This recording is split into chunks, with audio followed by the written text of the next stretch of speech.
Ang kwentong ito ay hango sa totoong buhay. Mula ito sa isa nating kabayan na itago na lang natin sa pangalang Matyas. Walang eksaktong taon sa lugar ng Benguet.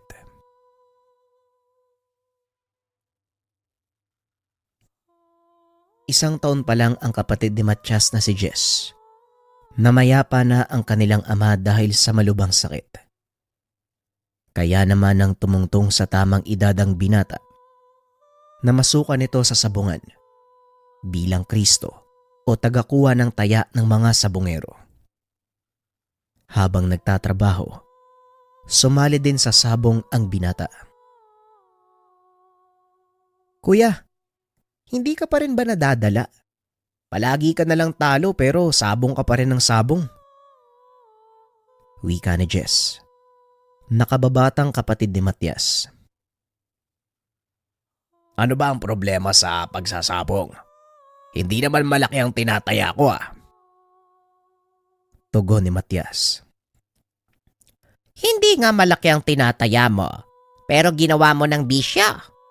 Isa pa yung kaibigan mong si Kulas. Halos wala nang matira sa pamilya. Hindi ka ba nakukonsensya? Wika ni Aling Milagros, ina ni Matyas. Napabuntong hininga ang binata. Tumingin ng seryoso sa ina at kapatid. Abanay, hindi ko naman pinilit na tumaya sa akin si Kulas. Ano bang mali ko sa taya niya?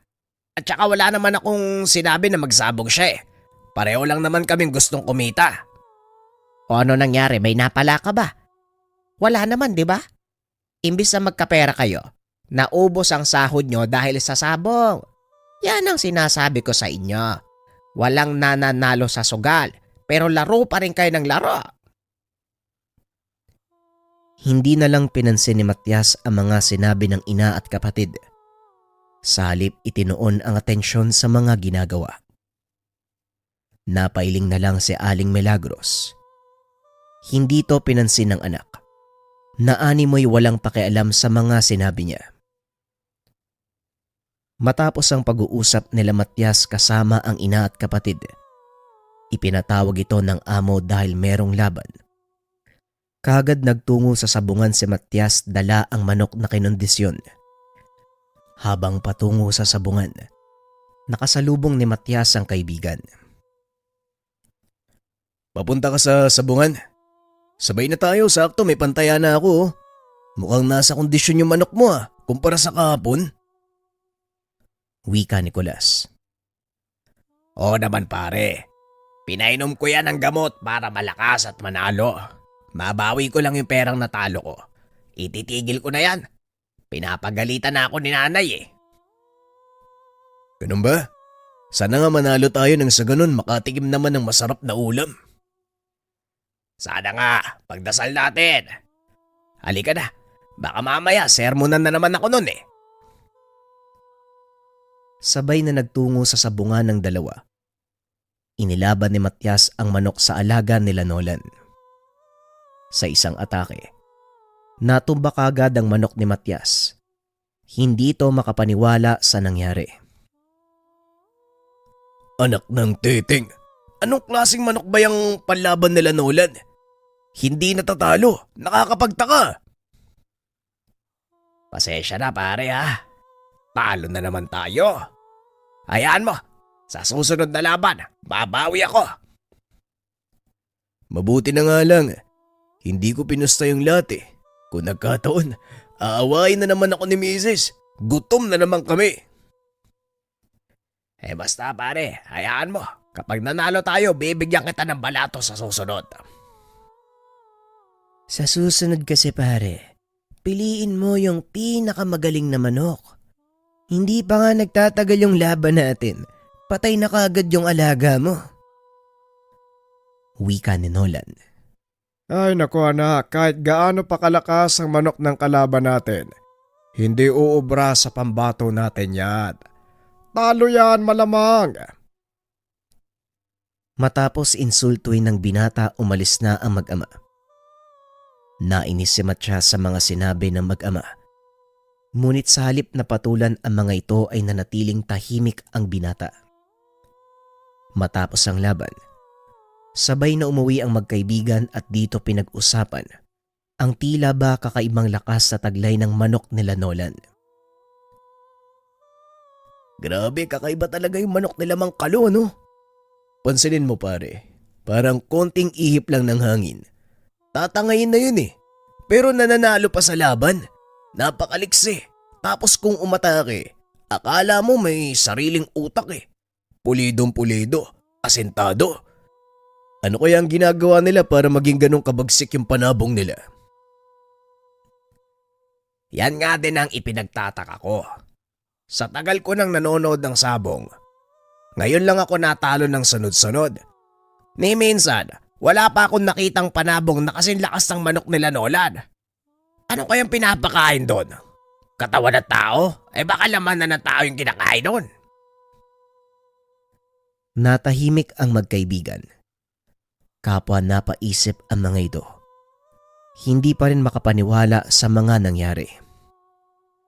Akala ko pare may natira sa pera ko. Naubos pala. Lahat pala nataya ko eh. Patay ako nito. Yari ako kay misis nito pare. Ikaw na ba kasi dapat nagtatabi ka eh. Eto, kunin mo tong 200 ko para may pambili kayo ng bigas. May natira pa naman sa akin. Hayaan mo, siguradong mananalo na tayo sa susunod na laban. Pangako yan. Uy, maraming salamat pare dito ah. Makakaligtas ako kay misis. Hayaan mo, sana nga manalo tayo sa susunod. Matapos ang pag-uusap ng magkaibigan, magkahiwalay na daanan ang binagtas ng dalawa dahil magkaiba ang kanilang tirahan. May kalayuan ang bahay ni Matias. Dadaan pa sa isang mababaw na ilog at mataas na pilapil. Nag-iisa lang ang bahay nila Matias sa dulo ng baryo. Binili ng ama nung nabubuhay pa ito upang malayo sa mga mapanghusgang tao. May malawak na taniman ang pamilya na siyang pinagkukunan ng karagdagang pang-araw-araw na gastusin. Patawid sa ilog, laking gulat ni Matias nang makita ang isang matandang babae. Mababakas ang katandaan sa mga buhok nito na puti, ngunit tuwid na tuwid pa ang tayo nito. Kagad nilapitan ni Matias ang babae. Sigurado ang binata na hindi ito taga-baryo. Mawalang galang na hunay. Ano ang ginagawa niyo dito? Tanong ni Matias. Ay, magandang araw din sa'yo, iho. Hinahanap ko kasi yung bahay ng kaibigan ko, si Milagros. Matagal na akong hindi nakapunta sa lugar na ito. Kaya naman, hindi ko nakabisado ang pasikot-sikot. Alam mo na, may katandaan ako. Tugon ng matanda. Ay sakto ho, nanay ko ho yung hinahanap nyo. Sumabay na ho kayo sa akin. Pauwi na rin ako ng tahanan. Sabay na nagtungo ang dalawa sa tahanan nila Matias. Pagdating sa bahay, sinalubong ang mga ito ni Milagros. Marikit, napadalaw ka. Ang tagal na nating hindi nagkikita. Pumasok ka muna. Ikaw, Matias, nagsabong ka na naman ano? Wala ka talagang kadala-dala. Wala ka na ngang maiwing maraming pera. Sabong ka pa ng sabong. Pumasok na ang dalawa.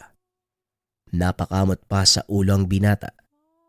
Inilapag sa mesa ang hawak na pantali ng manok. Naisipan ko na puntaan ka dito, Milagros. Wala akong magawa sa amin. Naisip kita.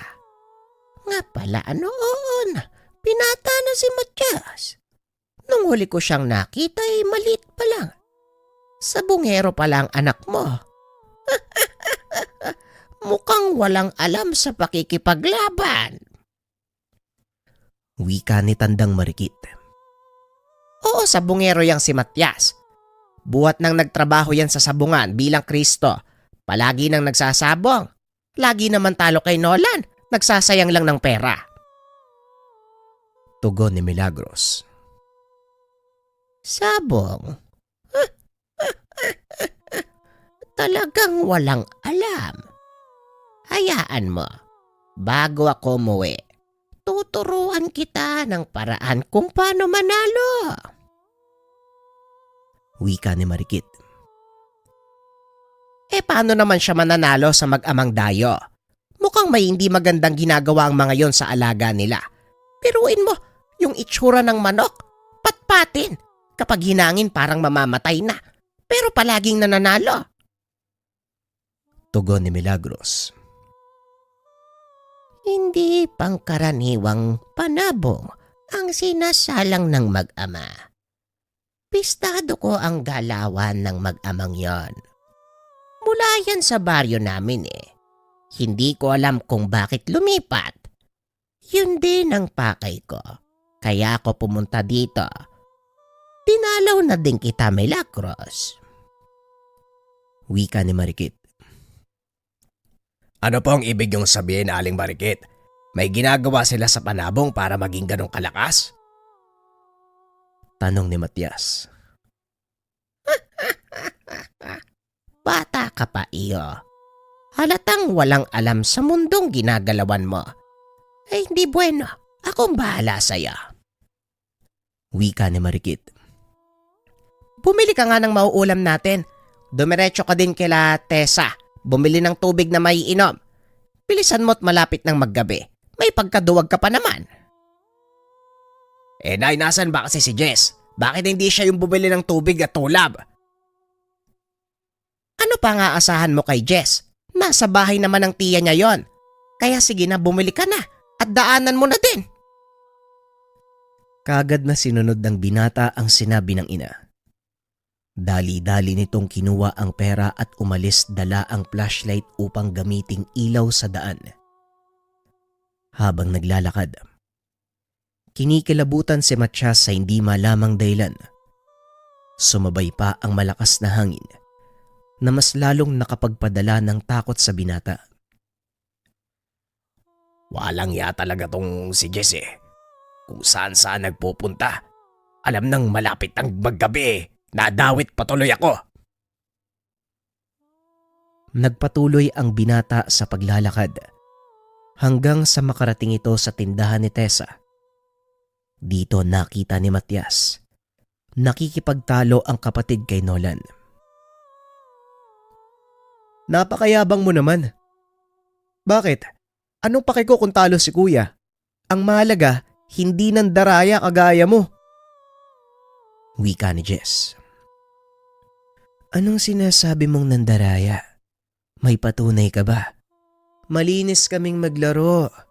Sadyang mahina lang yung mga manok na dala ng kuya mo. Tugon ni Nolan.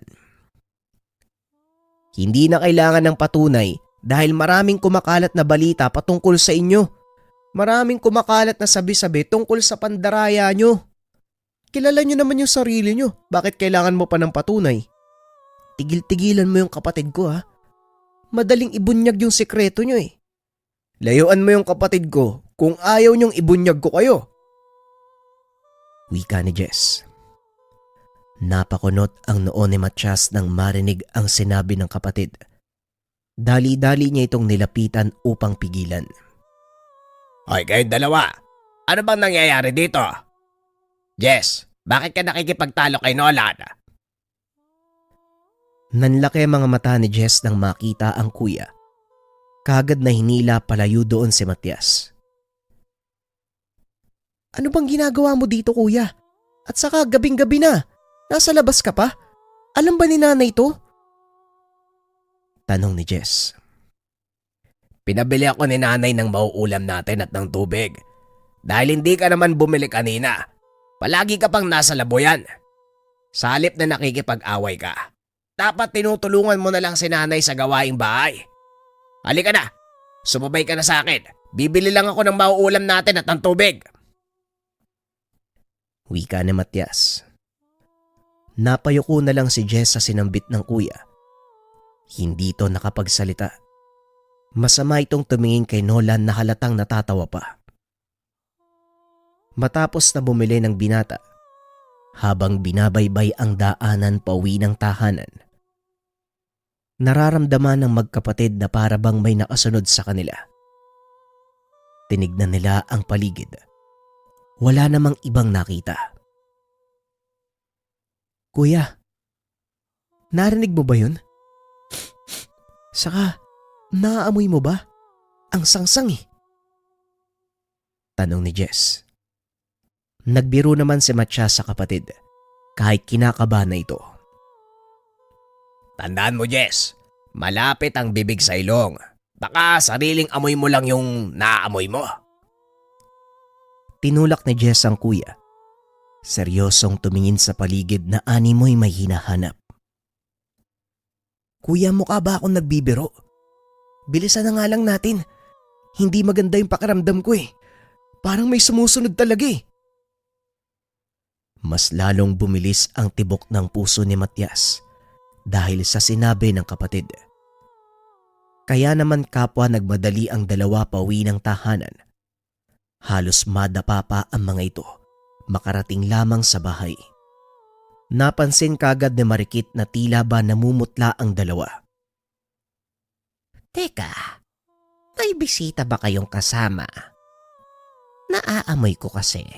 Napakasangsang. Amoy nabubulok na isda. Masakit sa ilong.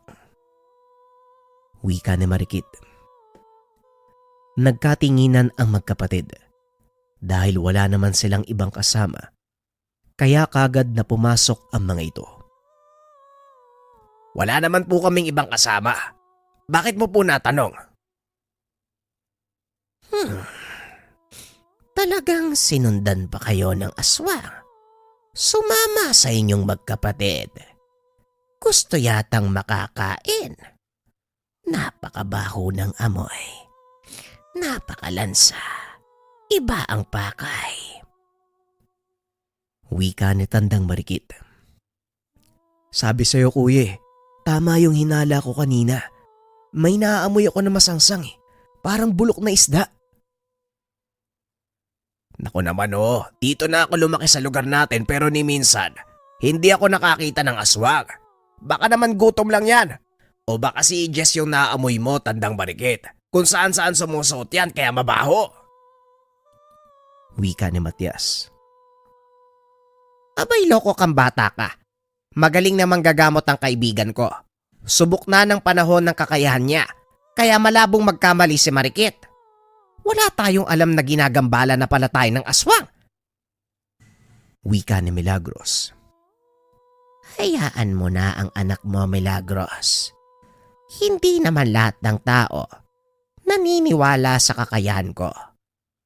Huwag kayong mag-alala dahil ang aswang na narito sa inyong bakuran, iba ang pakay.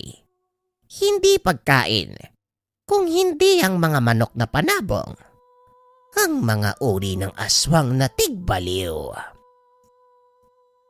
Wika ni Marikit.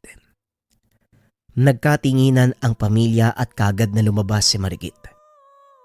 Pinikit nito ang mga mata at nag-usal ng orasyon. Ilang sandali pa ang lumipas. Isang malakas na tunog ang narinig. Dito nakita ng mag-anak. Isang lalaki. Kaso nga lang hindi maaninag ang muka. Madilim ng mga oras na yun. Dali-daling kumaripas ng takbo ang lalaki palayo sa bakuran nila Matyas. Nang masiguradong wala na ang nilalang, pumasok si Marikit at naupo. Pakiramdam ko, si Nolan yung sumama sa atin eh. May mga kumakalat na usapin sa baryo. Aswang daw yung mag-ama na yun eh. Wika ni Jess.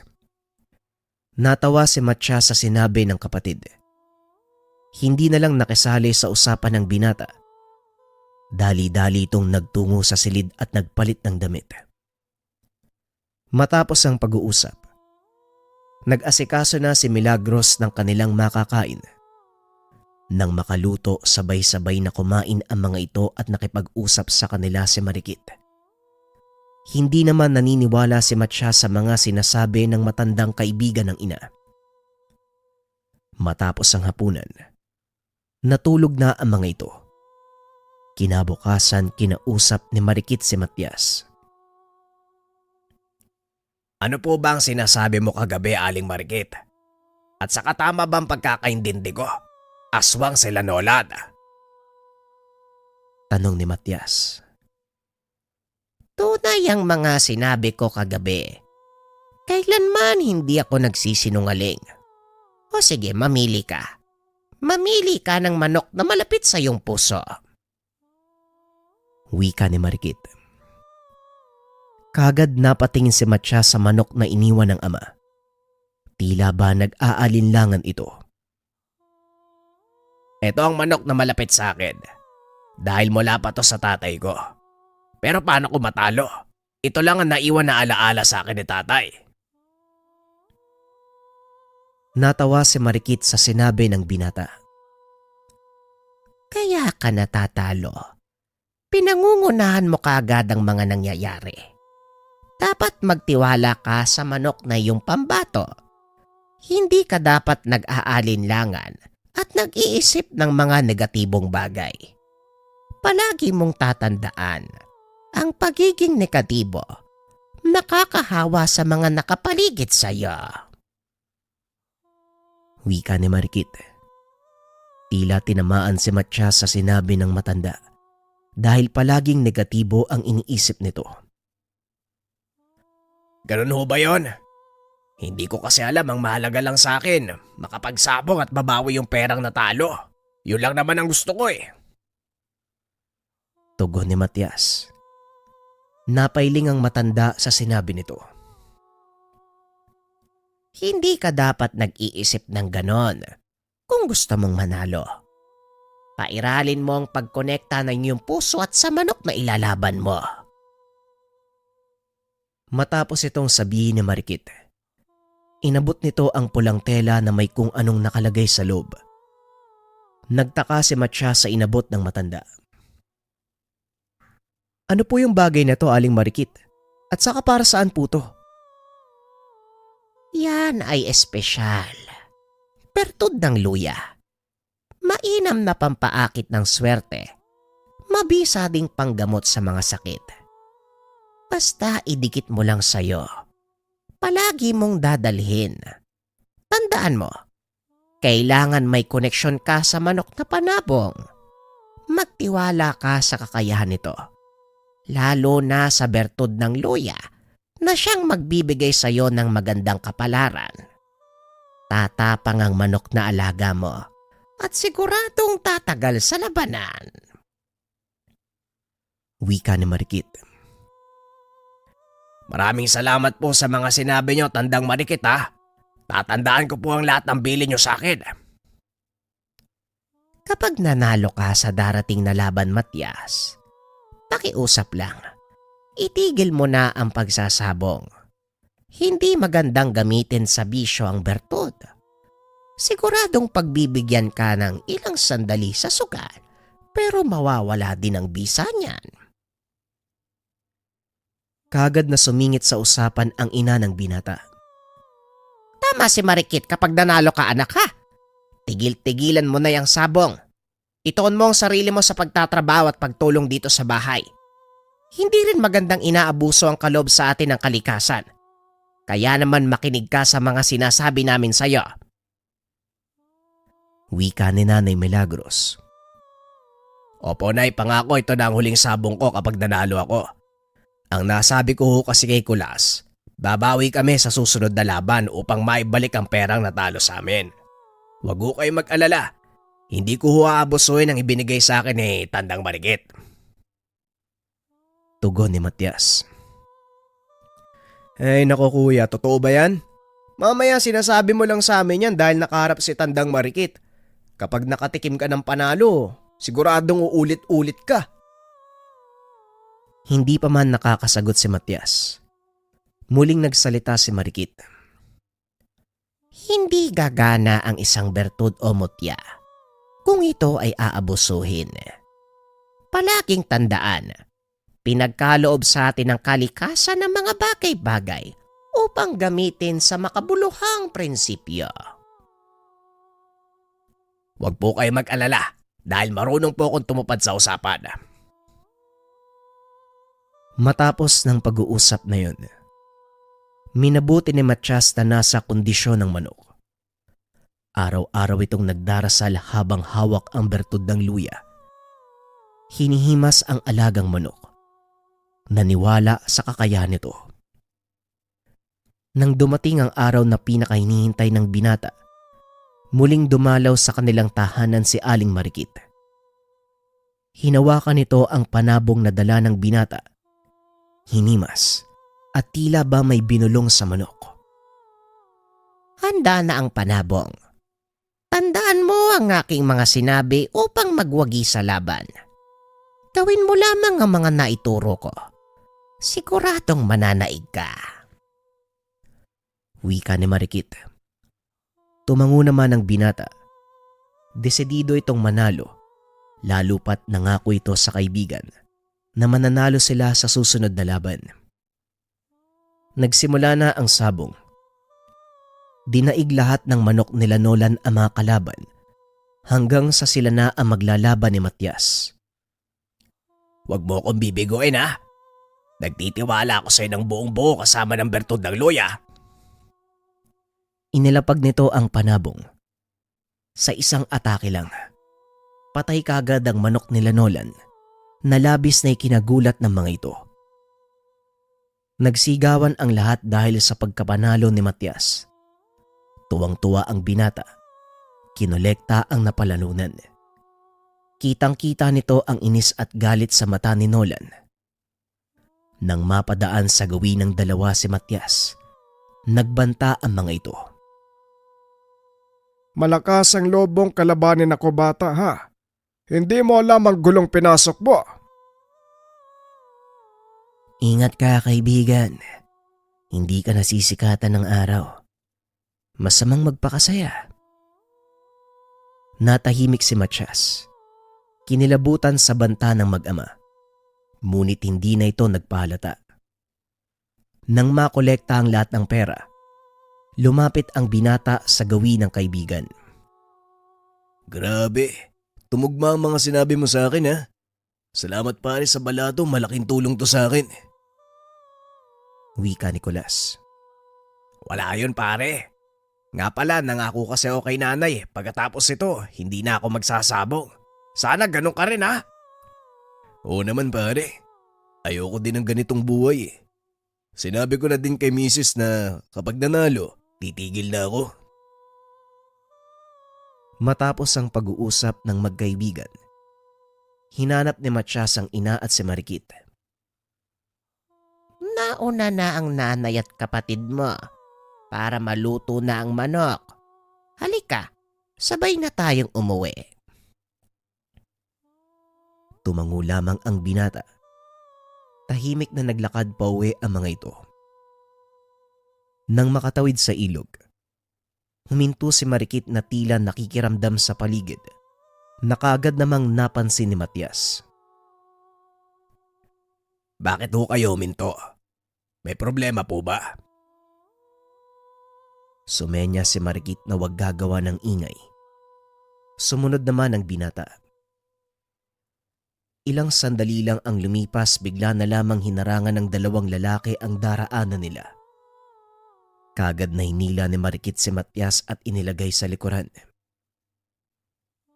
Anong pakay nyo sa amin? Hindi pa ba kayo nadadala? Nolan, Mangkalo. Totoo nga mga sabi-sabi. Mga aswang nga kayo. Sila ang aswang na sumunod sa inyong bahay. Mga tigbaliw. Sila rin ang nakalaban mo sa sabong kanina. Kaya ba kayo nandito dahil hindi nyo natanggap ang pagkatalo? Kaya naman pala nanalo ang binatang yan dahil tinulungan mo. Akmang susunggaban nito si Matias. Humarang si Marikit. Hinawakan nito sa legang aswang. Diretsong tumingin sa mata ni Mangkalo. Wag na wag kayong gagawa ng bagay na pagsisisihan niya. Wika nito. Binitawan nito ang aswang na agaw hininga. Hindi ako papayag, Tay.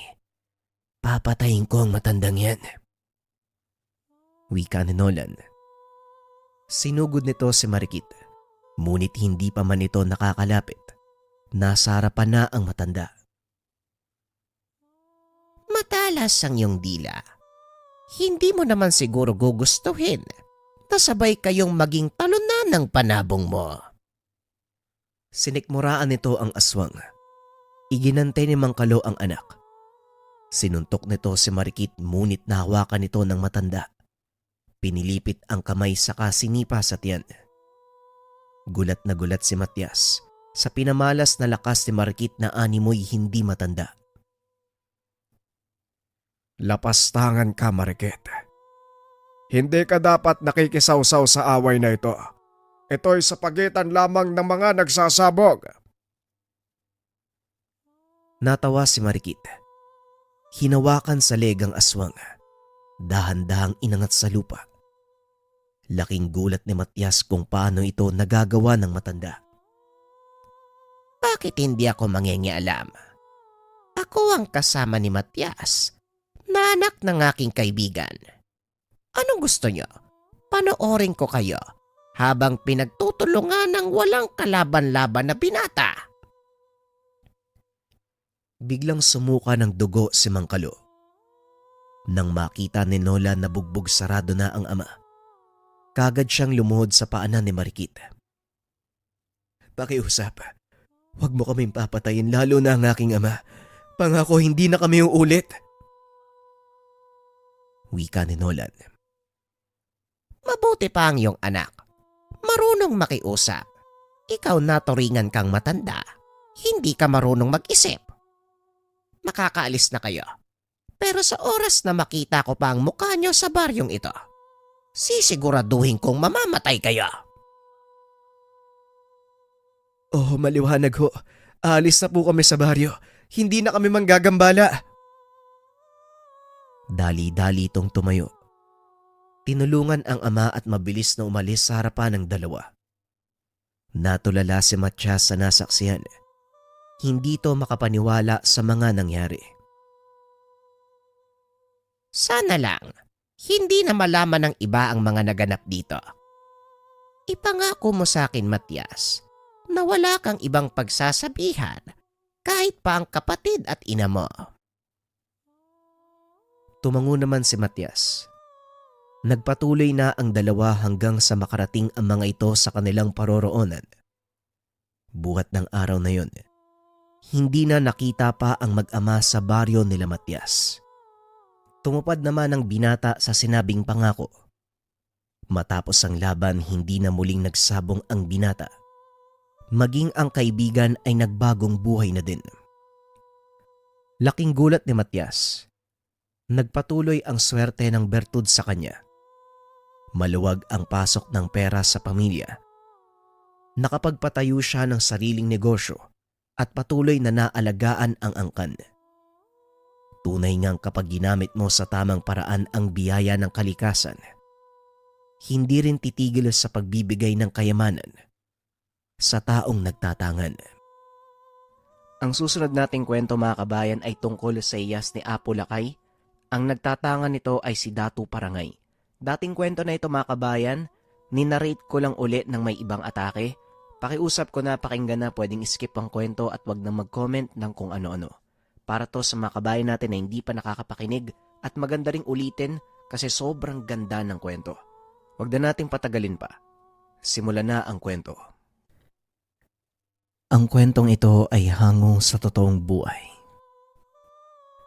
Mula ito sa isa nating kabayan na itago na lang natin sa pangalang Gabriel. Walang eksaktong taon. Probinsya ng Romblon. Nang mga panong ito, nagtatrabaho sa ayensyang pinamamahalaan ng ibang bansa itong si Gabriel. Nakapagtapos ng archaeology sa isang sikat na universidad sa bansang Amerika ang binata. Pinalad na makapagtrabaho sa isang kilalang kumpanya. Swerte namang may sangay ang kumpanya sa Pilipinas. Kaya nagkaroon siya ng pagkakataong makauwi ng bansa upang doon magtrabaho. kaunting kaalaman tungkol sa kumpanyang kinabibilangan ni Gabriel. Isa itong kilalang kumpanya ng minahan na nakabase sa Texas. Nagpapadala ito ng mga eksperto sa iba't ibang bansa para suriin ang kanilang mga nabibiling lupa. Isa sa mga pagsusuring ginawa ay kung may mga makabuluhang piraso ng kasaysayan ng lugar na maaaring masira o hindi kaya naman maaaring makaapekto sa likas na yaman ng naturang lugar. Naitalaga sa probinsya ng Romblon itong si Gabriel, tubong Iloilo. Kaya kahit papano ay nagagawa nitong makiangkop sa kultura ng mga lokal. Ang pangunahing produkto ng probinsya ay pagmimina ng marmol. Ito ang dahilan kung bakit pinapunta ang binata sa lugar. Pagkarating pa lang, napansin na nito na hindi maganda ang pagsalubong sa kanya ng mga tao, lalo pa ng mga katutubong naninirahan sa lugar na nabili ng kanilang kumpanya. Mukhang dayuhan kung titignan si Gabriel dahil ang kanyang ina ay Espanyol, samantalang ang ama naman ay Filipino. Ngunit may kakaibang karisma ang binata na lumalabas lang kapag nakipag-usap na ito, lalo na sa matatanda. Papasok pa lang sila sa isang baryo ng mga katutubo sa lugar. Nang mga sandaling iyon, ramdam ng binata ang takot sa mga kasamahan dahil na din sa mga sabi-sabi na ang mga katutubo daw sa lugar ay kumakain ng tao. Dok Gab, baka gawin tayong hapunan ng mga yan ha. Umalis na lang kaya tayo dito. Wika ng mga tauhan ni Gabriel na itago na lang natin sa pangalang Bert. Ano ka ba naman? Mga usap-usapan lang yun. Huwag mo masyadong sineseryoso. Wala namang makakapagpatunay na totoong sinasabi ng mga tao sa kapatagan eh. Naupo ang mga ito sa isang kubo kasama ang mga nakakatanda. Hindi nakakaintindi ng Tagalog ang mga ito, kaya kinakailangan ni Gabriel ng tagasalin sa umpisa. Ilang minuto lang ang nakalipas. Nagagawa na nitong magsalita sa lihitimong lengguwahe. Mga mahal kong nakakatanda ng tribo, naparito po kami para tignan ng lugar, kung pwedeng magmina o hindi. Dalawang bagay lang po mangyayari sa pagsusuring ito. Una, kapag pwedeng magmina sa baging ito ng kabundukan, bibigyan ko kayo ng isang pamayanan kung saan kayo pwedeng lumipat. At ikalawa, kung hindi naman pwede, mananatili kayo sa lupain. Ngunit hindi na babawiin ng kumpanya ko ang halaga na ipinagbili sa lupa. Ano po ang sa tingin nyo? Pareho po kayong panalo doon. Habang kumukumpas ang mga kamay. Nung una ay hindi lubusang maunawaan ng mga katutubo ang kanyang ibig sabihin. Dahil para sa mga ito, sa oras na binili mo ang isang bagay, kailangan mo itong dalhin, mapakinabangan man o hindi. Hindi namin alam kung ano talaga ang gusto mong iparating. Binili niyo ang lupa. Ibig sabihin, kayo na ang nagmamay-ari. Pero bakit niyo naman iiwan sa amin ang nabiling lupa sa oras na hindi niyo mapakinabangan? Hindi ba parang lugi kayo doon? Wika ng isa sa mga nakakatanda. Naitago na lang natin sa pangalang Tandang Awang. Naisipan naman ng binatang biruin ito.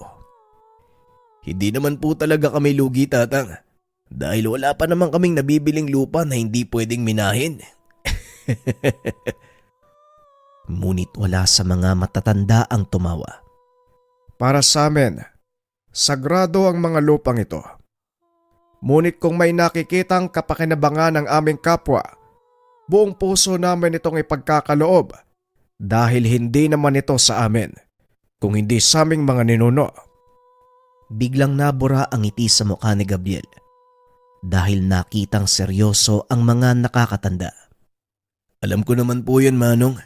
Maraming tribo na din ang nakausap ko at pareho lang po ang pananaw nyo tungkol sa mga lupaing minana mula sa inyong mga ninuno.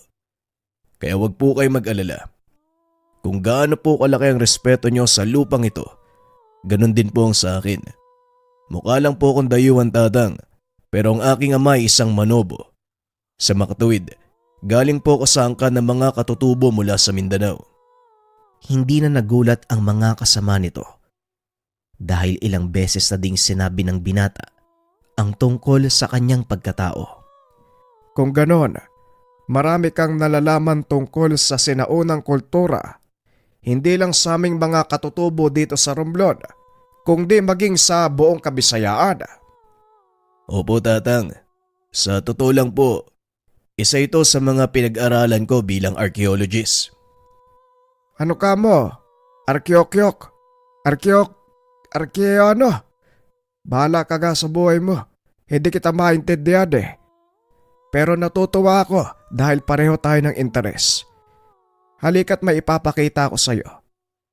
Matagal nang pinangangalagaan ng aming tribo ang bagay na ito. Sa paniniwalang ito din ang magbibigay ng buhay sa aming kagubatan. Naglakad ang dalawa papunta sa kabundukan. Sinabihan ni Tatang Awang si Gabriel na ipaiwan ang mga kasamahan dahil isang sagradong lugar ang kanilang pinuntahan. Hindi pwedeng maraming tao sa lugar dahil nagagalit ang mga espiritong naninirahan. Pagdating sa lugar, tumambad kay Gabriel ang malaking bunganga ng isang yungib na punong-puno ng naggagandahang halaman. Meron ding maliit na talon na nagmumula naman sa pinakatuktok ng burol. Inaya ng matandang makapasok sa pinakaloob ng yungib ang binata. Nanlaki ang mga mata nito nang makita ang napakalawak na espasyo. Sa gitna nun, isang altar na gawa sa bato na may nakasinding sulo sa 4 na sulok. Sa ilalim ng altar na yan nahihimlay ang isang makapangyarihang diwata. Hindi man siya kilala ng aming angkan, ngunit dahil dito siya namamahinga, pinili naming pangalagaan ang kanyang himlayan. Halika, lumapit ka, nang ikaw mismo ang makakita ng ibig kong sabihin. Hindi na nag-aksaya ng panahon ng binata. Kagad nitong nilapitan ang altar at inusisa. Manghang-mangha si Gabriel dahil hindi niya inakalang may ganitong klaseng lugar sa bansa. Hindi na nagsalita pa ang binata dahil alam niyang kokontra sa mga sasabihin niya ang paniniwala ng matanda. Mas lalo pang namangha si Gabriel nang masilayan ang kulay pulang bato na nasa gitna ng altar. Tatang, kung hindi naman po kalabisan, maaari ko po bang malaman kung saan ang batong ito? Gaya ng sinabi ko sa iyo, hindi ganun kalawak ang kaalaman ko tungkol sa nilalang na nakahimlay sa ilalim ng altar. Pero ayon sa konting nalalaman ko, ang tawag sa batong yan ay hiyas ni Apo Lakay. Tumatango lang si Gabriel bilang pagpapakita ng respeto sa sinabi ng matanda. Ngunit sa isip ng binata, isa itong mahalagang kaalaman na ngayon lamang natuklasan. Pagbalik nila sa ibang kasamahan, pinakiusapan ng matanda si Gabriel na huwag itong ipagbigay alam sa mga tao dahil marami ang naghahangad nito. Sandali lang, Tatang. Bakit naman po gusto ng mga tao ang libingan ng isang alamat? Bagaman ito'y nakapag-aral, may mga bagay siyang hindi alam. Kagaya na lang ng mga nakatagong lihim sa mismong altar na ipinakita sa kanya ng matanda. Hindi ako makakasagot sa katanungang iyan kung hindi ang aking anak. Maya-maya lang nandito na sila. May pinuntahan lang sila sa bayan. Ngunit sa kasamaang palad, hindi pwedeng manatili sa lugar si Gabriel dahil kailangan itong makipag-usap sa kanyang superior. Gustong-gusto ko pong pag-usapan ng tungkol sa bagay na yan. Pero pasensya na po kayo, Manong, dahil hindi po ako pwedeng magtagal. Kung maaari, babalik na lang po ako sa ibang pagkakataon. Matapos ay nagpaalam na ang grupo nitong umalis. Ngunit habang nasa daan, nakasalubong nito ang pangkat ng kababaihang pakyat sa baryo. Oh, tamang-tama. Nandito na pala ang aking anak. Rita, gusto kong ipakilala sa iyo ang binatang ito, si Gabriel. Gabriel, siya ang aking anak, si Rita. Ikinagagala kitang makilala. Maaari ko bang malaman ko nung pakay nyo? Tanong ni Rita. Isa akong sayantipiko. Pinadala ng kumpanyang nakabili ng lugar para pag-aralan ng paligid. Bago kami magsimula sa pagmimina, ikinagagala kitang makilala, Rita. Marami na sa inyo nagpunta sa lugar na to. Simula nung bata pa ako, marami ang nabigong tuklasin ng lihim na nakabaon dito. Didiretsuhin ko na kayo ha. Sasayangin nyo lang yung oras nyo para sa paghanap ng mga kasagutang hindi nyo makikita. Nagulat si Gabriel dahil napaka-prangka nito kung magsalita. Sa karanasan ko bilang isang arkeologo, marami na akong narinig na ganyang katwiran. Pero ni isa sa kanila, walang nakalusot. Pasensya na ha. Gusto ko mang magtagal para sa isang masayang pag-uusap, ngunit hindi maaari. Dahil kailangan kong makipag-usap sa aking mga superior. Kung ngayong mamarapatin, mauna na kami na makasama ko. Kagad na itong tumuloy. Habang nasa daan, hindi nakaligtas si Gabriel sa mga tanong ni Bert. Alam mo, Dok, parang suplada yung babaeng yun ah. Sayang, ang ganda pa naman. Wika nito. Nagiging maingat lang siya. At ito ang nakakapukaw ng kuryosidad ko eh. May kung sino silang iniingatan sa lugar. Sigurado akong mahalagang bahagi ng kasaysayan yun. Ngunit lingid sa kaalaman nito, naigit pa sa piraso ng kasaysayan ang nakatago sa lugar. Kinabukasan, matapos makipag-usap sa mga superior, muling bumalik ang binata sa baryo. Nagulat naman si Tandang Awang dahil walang pasabi ang pagpunta nito. Ang ipinagtataka pa ng matanda, nag-iisa siyang dumating. Oh, nakakagulat naman ang pagpunta mo sa baryo naming mag-isa. Sabihin mo anong sadya mo. Gaya po ng sinabi ko, handa ako matuto tungkol sa mga kaalamang nakatago sa yungib na pinagdala niyo sa akin. Hindi ko lubos maunawaan, Manong, pero parang may humihila sa akin pabalik sa lugar na yun eh. Kaya makikiusap po ako, sana samahan niyo ako doon. Pasensya ka na. Nakatakda akong pumunta sa bayan para sa isang mahalagang lakad eh. Pero nandito naman ang anak ko. Siya nang bahalang sumama sa'yo. Napatingin si Gabriel sa dalaga na noon ay nakikipag-usap sa mga kabataan ng tribo. Kagad nagpaalam ang matanda. Wala nang ibang pagpipilian ang binata kung hindi hingin ang tulong ni Rita. Alam niyang hindi maganda ang una nilang pagkikita, kaya naman medyo nag-alinlangan itong makipag-usap. Ganun pa man, nanaigang kagustuhan ni Gabriel na muling makabalik sa altar. Kaya naman nilabanan nito ang hiya at kinausap ang dalaga.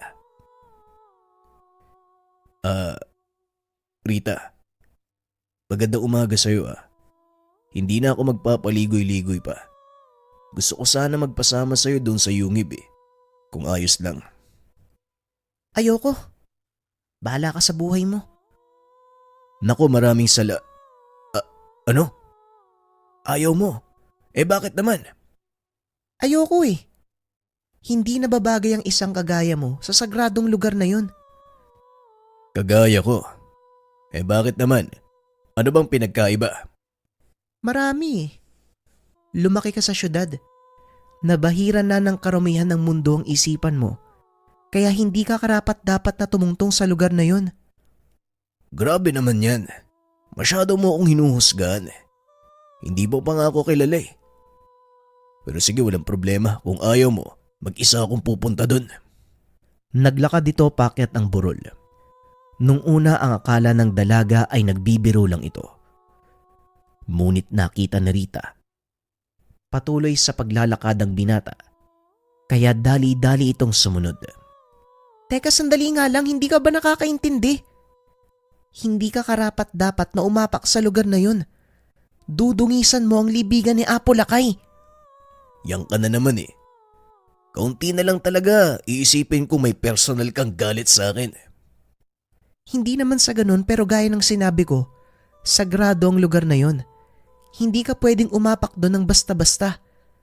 Ang tigas naman kasi ng ulo mo eh. Mamaya pagalitan ako ni tatay sa ginagawa mo eh. Minsan na akong sinama na yung ama sa yungib. Narating ko na ang mismong altar. Wala naman sinabi sa akin si Tandang Awang nang kagaya ng mga sinabi mo. Hindi naman kasi nauunawaan ni tatay ang lahat. Pero kung talagang mapilit ka, o sige tara. Napangiti naman ang binata dahil sa wakas. Nagawa nitong pilitin ang dalaga. Wala naman talagang balak pumasok si Gabriel sa lugar ng nag-iisa dahil alam niya kung gaano kasagrado ang lugar. Pagdating sa mismong yungib, laking gulat ni Rita dahil pumitas ng bulaklak ang binata at bago tuluyang pumasok sa yungib, hinubad nito ang suot na sapatos. Pagkarating sa harap ng altar, nagbigay galang si Gabriel sa pamamagitan ng pagluhod, sabay lapag ng bulaklak sa mismong sahig. Matapos ay nilingon nito si Rita at kinausap. Isa akong katutubo mula sa Mindanao. Mukha lang akong dayuhan, pero nananatili sa aking pagkatao ang pinagbula ng aking ama. Isa akong manobo, Rita. Habang nagtatanggal ito ng mga kargang damit, lumalapit ito sa altar at pinagmamasdang mabuti. Ang batong yan ang nagbibigay ng buhay sa lahat ng nandito sa paligid. Sinasabing pinagkatiwala ng dakilang apo ang kanyang hiya sa aming mga ninuno bago siya tuluyang namahinga. Yan din ang sinabi sa akin ng iyong ama. Naniniwala ako doon, Rita. Kahit isa akong sentipiko, hindi pa din nawawala sa akin ang pagiging isang manobo. Isa sa paniniwala ng aming tribo, lahat ng buhay may pinagkukunan ng lakas.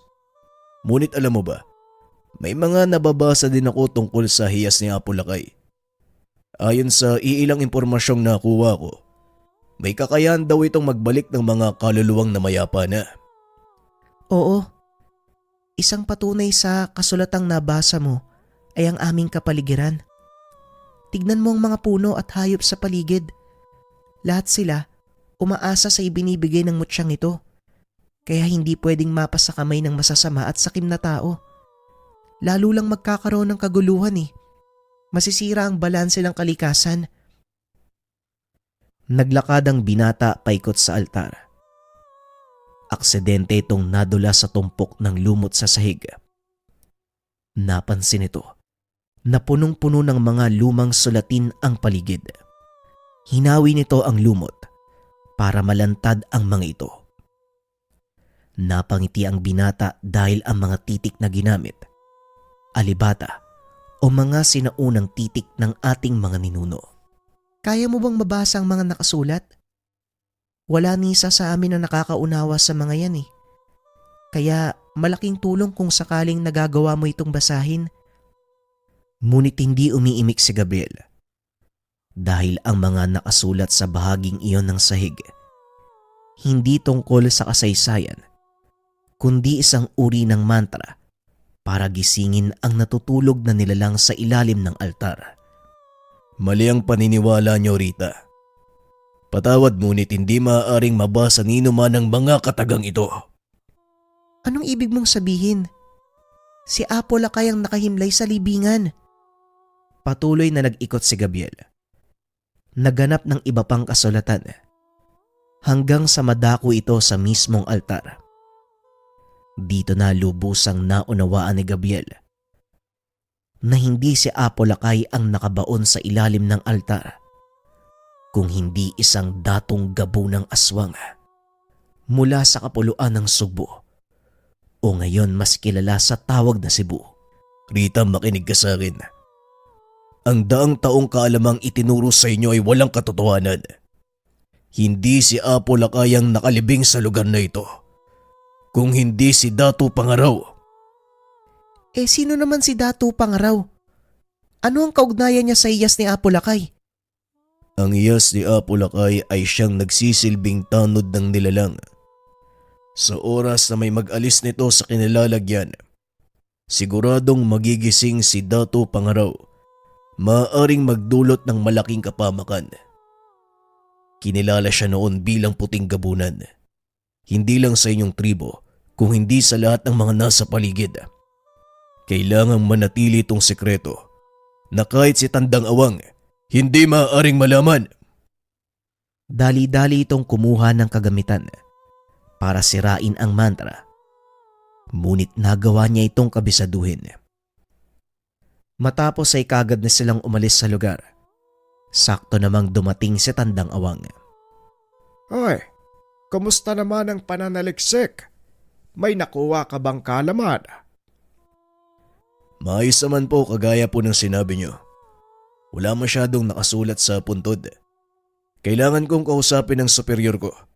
Hindi pwedeng ituloy ang pagmimina dito. Teka, parang may tinatago ka sa akin, doktor. Ano ang natuklasan niyo sa lugar? Wika ni Tandang Awang. Hindi na nakapagsalita si Gabriel. Napilitan na din si Rita na sabihin sa ama ang katotohanan. Tay, wag dito. Maaari ba namin kayo makausap ng sarilinan? Kagad namang naglakad ang matanda papasok sa kabilang kubo. Kasama si Gabriel at Rita. Pagdating sa loob ng bahay, walang pagdadalawang isip na nagsalita ang dalaga. Hindi na din ito pinigilan ni Gabriel. Minabuti nitong malaman ng matanda ang katotohanan kaysa itago. Nagulat ang matanda sa mga natuklasan. Hindi ka panipaniwala. Ngunit dahil sa kakayahan ni Gabriel na magbasa ng mga lumang kasulatan, nagawa nilang madiskubre ang totoong laman ng puntod. Ito pala ang dahilan kung bakit hindi maaaring galawin ng hiyas. Matagal kaming pinaniwala ng aming mga ninuno na ang nakahimlay sa libingan ay si Apo Lakay. Kaya nga po ako bumalik sa lugar dahil may natuklasan akong kakaiba. Walang nasabi sa kasaysayang namatay si Apo Lakay. Nagsaliksik ako ng mga bagay tungkol sa kanya. Napag-alaman ko na hindi siya isang pangkaraniwang pinuno, kung hindi isang mataas na uri ng bathaluman. Sa makatuwid, isa siyang immortal. Ito ang lalong nagpatibay sa hinala ng binatang hindi si Apo Lakay ang nakalibing. Ngayon, ano naman ang kinalaman ng hiyas ni Apo Lakay at bakit nakapatong ito sa altar? Ang hiyas na nakapatong sa altar, pagmamay-ari ni Apo Lakay. Inilagay ito bilang tanod sa katawang lupa ni Dato Pangaraw para hindi ito mahanap ng kanyang kaluluwa. Ito naman ay batay sa mga nabasa kong alamat ng bansa. Ngunit napatunayan kong hindi na alamat ang kwentong ito, kung hindi katotohanan na matagal na itinago ng mga maling kwento. Ang tanging problema ng binata, ang pinagtatrabahuang kumpanya. Dahil nabili nila ang lupa, wala ng karapatan ang mga katutubong pagbawalan sila sa anumang gagawin. Bagay na inaalala din ngayon ni Tandang Awang. Hindi na ako magtataka kung isang araw magdatingan ng mga taong nais tuklasin ang hiwaga ng lugar na ito. Hindi ako natatakot para sa sarili ko kundi sa mga darating na henerasyon. Kung minsan, ito ang negatibong naidudulot ng pagtatago ng katotohanan. Kung sa parte ko naman, Tandang Awang, wala kayong dapat ipag-alala dahil walang ibang makakaalam ng tungkol dito. Kaya ako nagpasya kanina na wag ipaalam sa inyo dahil natatakot ako na baka kumalat ang kwento at lalong lumaki ang problema natin. Wala ba sa mga kasulatan ng paraan kung paano mapipigilan si Dato Pangaraw sa oras na magising siya? Sa kasamaang palad, hindi pa ako nakakita ng anumang impormasyon tungkol sa bagay na yan. Ngunit may kaibigan ako na pwede nating pagkatiwalaan. Kailangan kong bumaba ng bayan para puntahan siya. Hindi na ito nag-aksaya ng oras. Dali-dali na itong lumakad upang puntahan ng kaibigan. Sakto namang nasa lugar ito, nagsasagawa din ng pananaliksik. O pre, naligaw ka. Kala ko ba hindi ka nabababa ng bundok? Kumusta naman ang lagay doon? Tanong ng kaibigan ni Gabriel. Naitago na lang natin sa pangalang Darwin. Yun nga ang dahilan kung bakit ako nandito pare. May natuklasan ako sa lupang nabili ng kumpanya. Hindi ko pwede sabihin sa'yo dito. Ipapakita ko na lang doon pagdating sa lugar. Ano, maasahan ba kita? Kilala kita pare. Hindi ka lalapit sa akin kung hindi ganun kabigat ang sitwasyon. Sasama ako sa'yo, sandali lang. Mag-aayos lang ako ng gamit. Matapos maganda, kagad nang umalis ang dalawa. Medyo gabi na nang makarating sila sa baryo. Ipinakilala ni Gabriel ang kaibigan kay Tatang Awang. Kagaya ng binata, isa ding sentipiko si Darwin. At ang larangan naman nito ay ang sinaunang paniniwala. Saklaw ng kanyang propesyon, ang mga mitolohiya na kagaya sa atin. Dinala ni Tandang Awang ang mga panauhin sa isang kubo upang doon pag-usapan ang mga bagay-bagay. Dito na din sinabi ni Gabriel sa kaibigan ang dahilan kung bakit siya isinama sa lugar. Laking gulat ni Darwin dahil hindi nito inakalang totoo ang alamat ni Datu Pangaraw. Sa mga hindi nakakalam, si Datu Pangaraw ang kauna-unahang aswang na nabuhay sa ating bansa. Sinasabing mula sa kapuluan ng Borneo na tumawid sa bansa sa pamamagitan ng tulay na lupa. Namalagi ang mga ito sa kapuluan ng Panay. Matagal na panahon nilang pinagharian ang lugar hanggang sa dumaong ang pangkat ng tatlong raha, si Datu Paiborong, Datu Puti at Raha Balinsosay. Pinaghatian ng mga ito ang buong isla. Ang Irom-Irom na ngayon ay kilala bilang Iloilo, napunta kay Datu Paiborong. Ang Kapis ay napunta naman kay Datu Puti. Samantalang ang Aklan at Tamtik na ngayon ay kilala bilang Antique, nasa ilalim sa pamumuno ni Raha Balinsosay. Ngunit sa tatlong teritoryong nabanggit, tanging ang Antique at Iloilo lang ang pinamugaran ng angkan ni Datu Pangaraw. Dahil ang Kapis ng mga panong iyon, kanlungan naman ng isang malakas na angkan ng mga babaylan. Walang kalam-alam ang dalawang pinuno na sa mga kagubatan ng kani-kanilang teritoryo may namumungad na mga aswang. Ngunit hindi rin nagtagal, tuluyang nabunyag ang sekreto ni Datu Pangaraw. Ito ay nang minsang mangaso ang pangkat ni Datu Paiborong sa kagubatang sakop ng Kapis. Nagulat ang mga ito nang bigla silang suguri ng malalakas na mga nilalang na hindi tinatablan ng kanilang mga sandata. Natakot ang mga ito. Nagpa siyang magsipag-atras, dahilan para matunton ng mga aswang ang kanilang kinaroroonan. Sinalakay ng mga aswang ang mga tao hanggang sa napilitang umalis sa lugar si Datu Pangaraw. Napadpad ang mga ito sa teritoryo ni Datu Puti. Ngunit sa kasamaang palad, hindi sila tinanggap ng mga ito. Dahil na rin sa kasunduang nabuo na paghatian ang isla. Pinili ng Datu ang muling maglayag pabalik sa kapuluan ng Indonesia kung saan sila orihinal na nagmula. Ngunit hinarang sila ni Raha Balinsosay sa dalampasigan ng haptik at kinupkop. Nilabanan ng mga ito ang puwersa ni Datu Pangaraw sa tulong ng mga babaylan mula sa ahop ng Kapis. Nagawa nilang talunin ang mga ito. Gamit ang hiyas ni Apo Lakay, nagawa nilang ikulong ang katawang lupa ng aswang na Datu. Ang mga kaalamang ito ay mula sa maragtas ng Panay na nooy hawak ni Darwin. Hindi nila lubusang akalain na ang mga nakatala sa lumang kasulatan ng mga babaylan ng Kapis, lahat ito ay totoo. Hindi ko naisip na ang mga mitolohiyang nababasa ko lang tungkol sa bahaging ito ng ating bansa ay totoo. Ngayon Darwin, isasama kita rito dahil gusto naming malaman kung may paraan ba upang mapigilan ang pagbangon ni Dato Pangaraw. Isa lang ang paraan. Pero nangangailangan ding palayain muna ang dato mula sa kanlugan. Ngunit kailangang handa tayo sa maaaring mangyari dahil maaari tayong mapasabak sa laban. Siguro may ibang paraan, gaya ng mga inkantasyon o mantra na maaaring magkulong sa kanya. Alam mo namang wala akong kaalam-alam sa pakikipaglaban eh. Sana lang sinabi mo ng mas maaga nang makapagtawag tayo ng mga taong may kaalaman sa ganitong larangan. Hindi ko alam kung makakatulong ang sasabihin ko.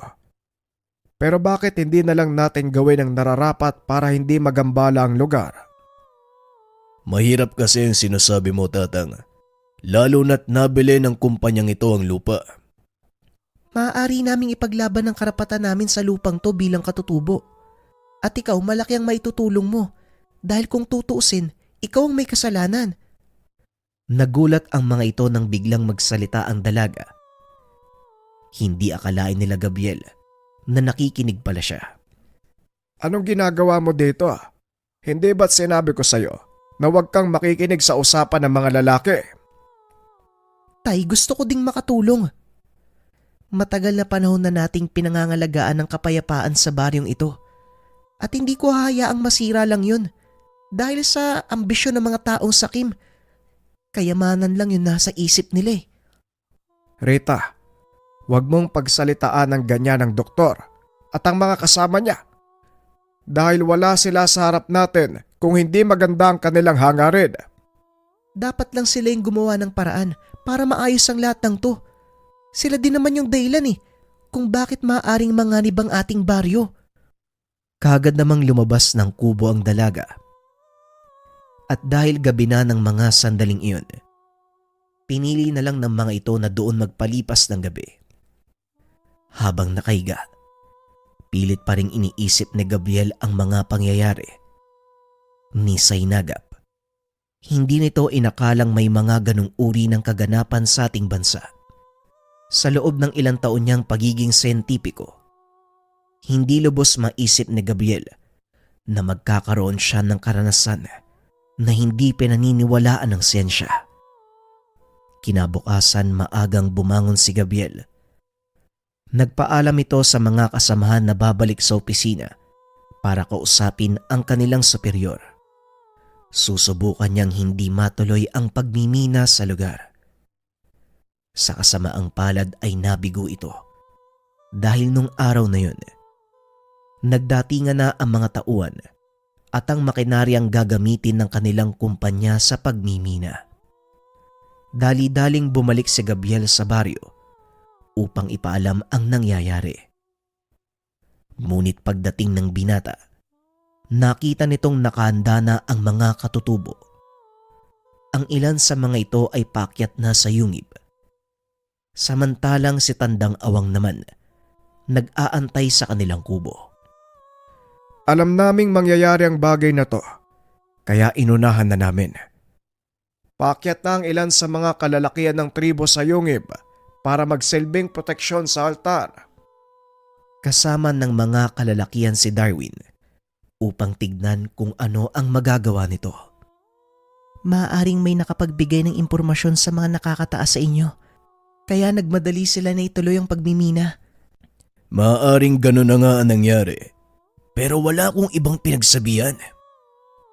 Tandaan mo, Gabriel, may tenga ang lupa, may pakpak ang balita. Kaya huwag kang magpapakasiguro, lalo na sa mga taong nasa paligid mo. Hindi lahat ay tapat sa'yo. Ang ilan sa kanila ay nakadikit lang dahil may pakinabang ka para sa kanila. At ang ilan naman, nakikinabang lang sa kung anong magiging bunga ng paghihirap mo. Ano man ang sabihin niyo, Manong, wala na po ako magagawa dahil nandito na to eh. Patawad kung hindi ako naging maingat sa mga kilos ko. Matapos ang pag-uusap ay dali-dali nang nagpunta ang mga ito sa yungib upang samahan ang iba. Nagsagawa ng malaking apoy ang katutubo sa mismong harap ng kuweba upang magsilbing palatandaan. Mula doon, tanaw na ang kalsada kung saan dumadaan ang mga sasakyan paakyat ng kabundukan. Pumasok sa loob si Gabriel. Nakitang naghahalongkat sa paligid ng altar si Darwin. Tumambad sa binata ang napakaraming mga kasulatan na naglalaman ng mga pamamaraan kung paanong ipagtatanggol ang lugar kung sakaling dumating ang ganong pagkakataon. Sa hula ko pare, sinumpong ka na naman ang katamaran mo sa paghanap. Tignan mo ang paligid.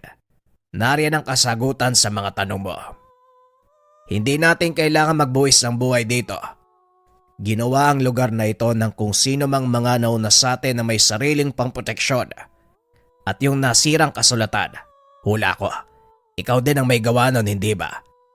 May kopya ka ba ng mga nakasulat doon? Natulala lang si Gabriel sa mga sinabi ng kaibigan. Kung hindi pa ito hinampas ni Rita sa balikat, hindi pa babalik sa wisyo ang binata. Dali-dali nitong dinukot sa bulsa ang papel na pinagsulatan ng mga sinirang kasulatan at inabot kay Darwin. Ang bahaging ito ay siyang susi para tuluyang mabuksan ang proteksyon ng lugar. Matanong kita pare, bakit mo pala sinira ang bahaging ito? Mali kasi ako ng pagkakaintindi pare. Ang buong akala ko ang mga nakasulat dyan, mantra para gisingin ang nakahimlay na katawan ni Dato Pangaraw. Napailing na lang si Darwin dahil sa kapalpakan ng kaibigan. Ano ka ba naman pare? Hindi ka na talaga nagbago. Minsan lawakan mo ang pag-unawa mo sa mga bagay-bagay ah. Sintipiko tayo pare, hindi manghuhula. Wika ni Darwin. Matapos ay binasa nito ang mga nakasulat sa papel na inabot ni Gabriel. Laking gulat ng lahat dahil kusang nagliwanag ang hiyas na nasa altar at yumanig ang paligid. Dali-daling lumabas ang mga ito sa yungib. Pagkarating sa bukana, namangha ang mga ito dahil lumantad ang totoong anyo ng kuweba. Isa itong malaking dambanang gawa sa bato. Hindi akalain ng mga katutubo na may ganong klasing lugar sa kanilang baryo. Ilang minuto pa ang nakalipas. Nagbigay na ng hudyat ang mga katutubo na malapit na ang mga sasakyang gagamitin sa paghukay. Natanaw ito nila Gabriel, kaya kagad silang gumawa ng barakida sa daan. Nakatayo ang mga ito habang inaantay ang pagdating ng mga tauhan ng kumpanya. Ngunit laking gulat ni Gabriel dahil natanaw nito si Bert kasama ang ilan sa mga manggagawa. Gabriel, anong ginagawa mo? Bakit kasama mo yung mga taong yan? Hindi ba dapat ikaw ang nasa posisyon ko ngayon? Hindi niyo pwedeng ituloy ang pagmimina sa lugar na ito. May mahalagang bahagi ng kasaysayan ang nakabaon.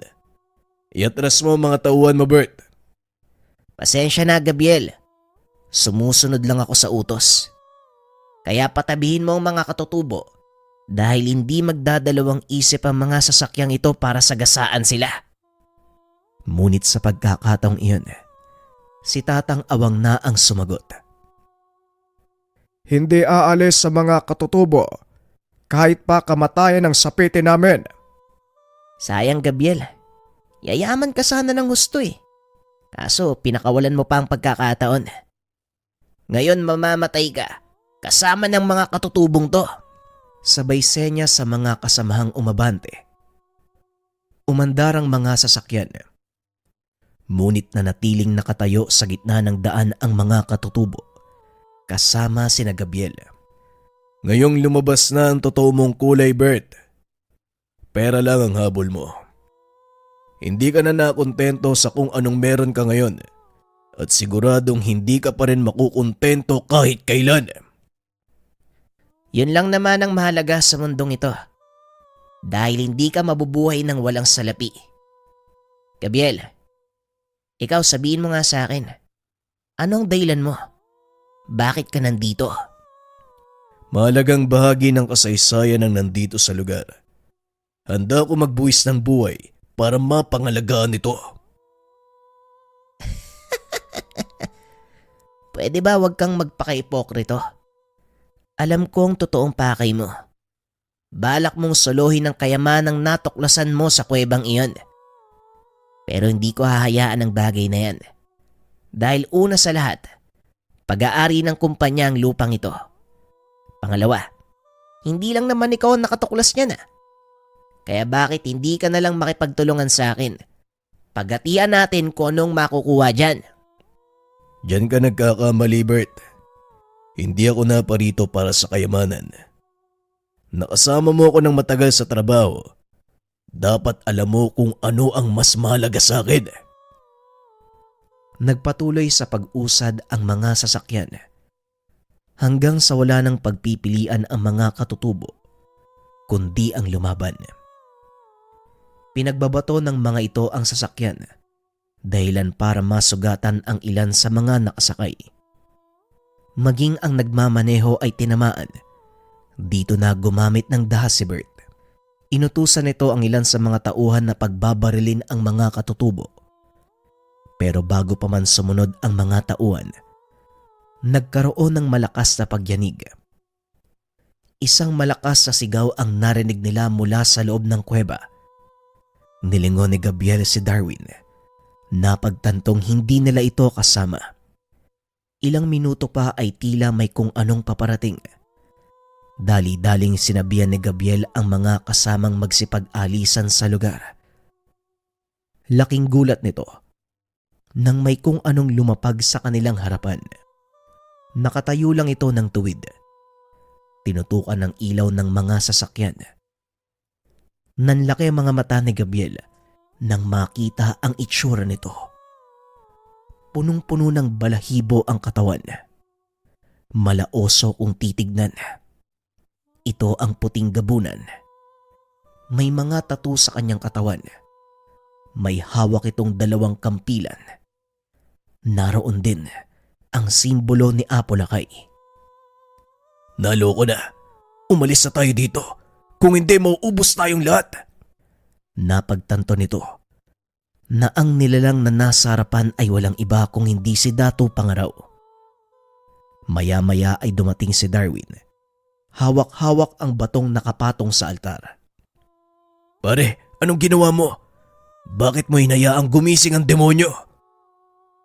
Demonyo? Nasaan? Ayan ba? Hindi demonyo yan. Si Datong Pangaraw yan. Isa siyang datong aswang.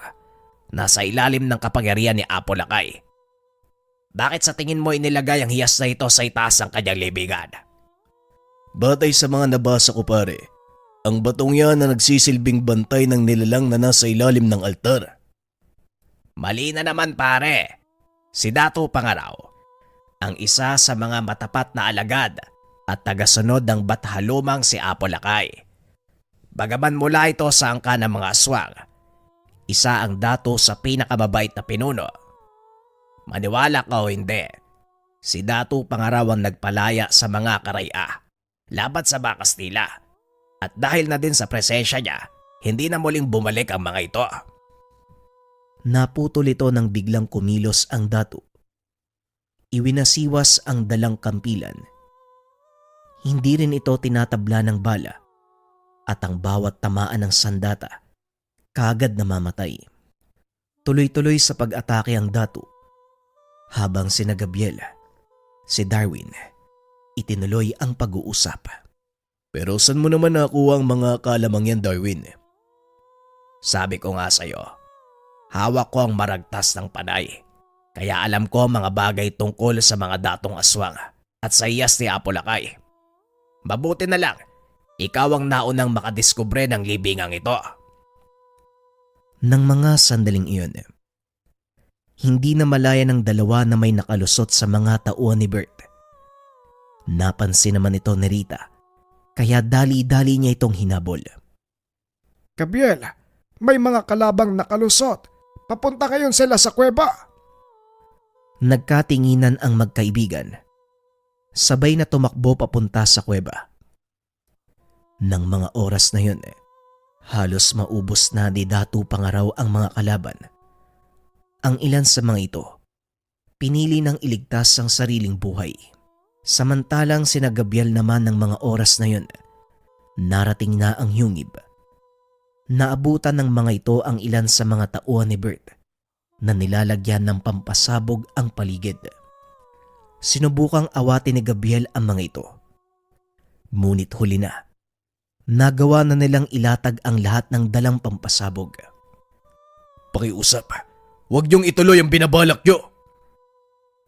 Huwag ka nang magsayang pa ng laway, Gabriel. Huli na ang lahat. Tugon ni Darwin. Sabay turo sa kalangitan. Biglang lumapag sa harap ng mga ito si Datu Pangaraw. Nilingon nito ang mga tauhan ni Bert. Dali-daling tumakbo upang pigilan ang mga ito sa ginagawa. Umalis na tayo dito, Gabriel. Sasabog na ang lugar na ito at paniguradong matatabunan ng buong paligid. Pero paano ang mga taong yun? Kailangan nilang makaalis sa lugar. Wala ka nang magagawa. Hindi na sila makakaligtas pa kay Datu Pangaraw. Pag-uusap ng dalawa.